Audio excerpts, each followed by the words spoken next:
ছুটি হবে একটু পর সবাই ছিল। তখন আমরা যখন বিল্ডিংটা পড়ে তখন এক সাইডে পড়ছিল, তো তখন সবাই আমরা নামানো শুরু করি। সিঁড়ি দিয়ে যে যেভাবে পারে নামানো শুরু করে।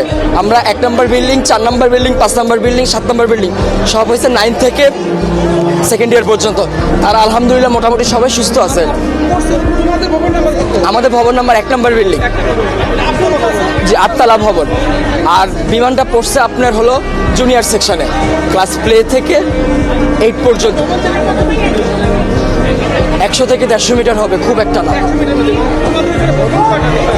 ভবন 7, 8, মোট 7টা বিল্ডিং। আর জুনিয়রদের আছে 1, 2, 3, 4, 4-5টা জুনিয়রদের আছে। 11টা, মোট 11টা বিল্ডিং। তার মধ্যে 7টা বিল্ডিং হয়েছে সিনিয়রদের, 9 থেকে 12 পর্যন্ত। আর প্লে থেকে 8 পর্যন্ত আপনার সব ছোটো ছোটো বিল্ডিং। ঢুকতে কয়টা বিল্ডিং আছে, 1তলা টিন শিটের। আবার একটু সামনে গেলে ক্যান্টিনের সাথে 3 থেকে 4 তলা। হ্যাঁ, ওখানে জুনিয়ররা থাকে। ছুটি হবে একটু পর সবাই ছিল। তখন তো এক সাইডে ছিল, সে আমাদের বিল্ডিং আহত না। আমি এখন নিজের চোখে দেখছি, আমি কন্ট্রোল করতে পারতেছি না।